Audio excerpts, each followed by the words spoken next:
Hi all, ഇന്ന് നമുക്ക് cardboard കൊണ്ട് വളരെ മനോഹരമായ ഒരു ബാസ്ക്കറ്റ് ഉണ്ടാക്കിയാലോ? ഒരു കുഞ്ഞ് ബാസ്ക്കറ്റ് ഉണ്ടാക്കാം. അതിനുവേണ്ടി ആദ്യം കാർഡ്ബോർഡിൻ്റെ ഒരു ചെറിയ പീസ് എടുക്കാം. അതിനെ ഇതുപോലെ അടർത്തിയെടുക്കാം.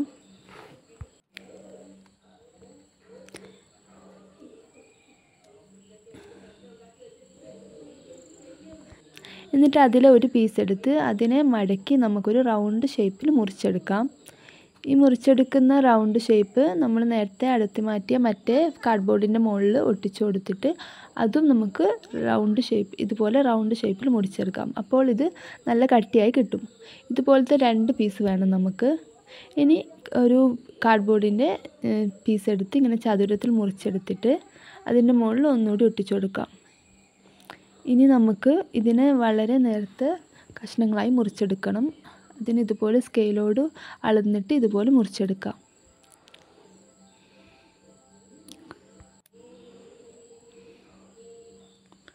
ഇനി ഈ മുറിച്ചെടുത്ത കഷ്ണങ്ങളെല്ലാം അതിൽ നിന്ന് ഒരു റൗണ്ട് പീസ് എടുത്തിട്ട് അതിൽ ഒരേ അളവിൽ ഒട്ടിച്ചെടുക്കാം.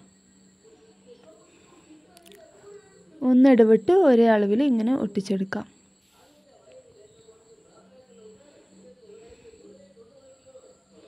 ഇനി നേരത്തെ മുറിച്ച മറ്റേ റൗണ്ട് പീസും കൂടി ഇതിൻ്റെ മുകളിൽ ഒട്ടിച്ചു കൊടുക്കാം. ഇനി വേറൊരു കാർഡ്ബോർഡിൻ്റെ പീസ് എടുത്ത് വളരെ നേർത്ത് മുറിച്ചെടുക്കാം. ഇതുപോലെ കുറച്ച് കഷ്ണങ്ങൾ മുറിച്ചെടുത്തിട്ട് ഇവ ഓരോന്നും നമുക്ക് ഒട്ടിച്ചെടുക്കാം.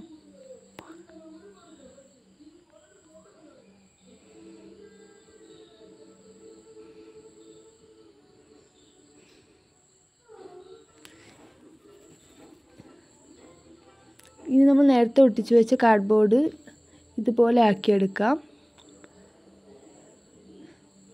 എന്നിട്ട് നമ്മൾ ഒട്ടിച്ചു വെച്ച ആ നീളത്തിലുള്ള പീസ് എടുത്ത് കാർഡ്ബോർഡിൻ്റെ ഒരു സൈഡ് ഒട്ടിച്ചിട്ട് ഇങ്ങനെ ഒന്ന് ഇടവിട്ട് ഒന്നിന് മുകളിലായിട്ട് മടിഞ്ഞെടുക്കാം.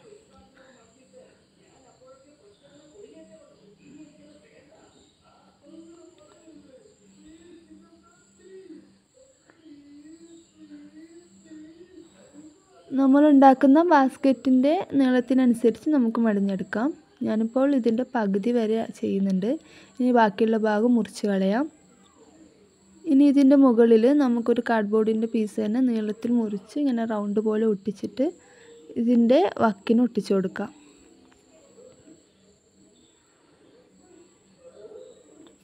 ഇനി നമുക്ക് ഈ ബാസ്ക്കറ്റിന് ഒരു കൈ പിടിപ്പിച്ചു കൊടുക്കാം. അതിന് നമ്മൾ നേരത്തെ മുറിക്കുമ്പോൾ അതിൻ്റെ കാർഡ്ബോർഡിൻ്റെ സെൻറ്ററിലുണ്ടായ പീസ് ഇതുപോലെ മുറിച്ചെടുത്ത് അതിൻ്റെ 2 അറ്റത്തും പശ ഒട്ടിച്ച് അതിൻ്റെ ഉള്ളിലായിട്ട് ഒട്ടിച്ചു കൊടുക്കാം.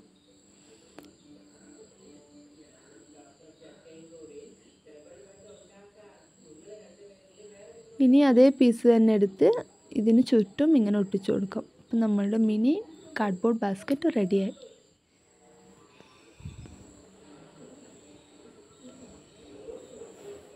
Thank you for watching.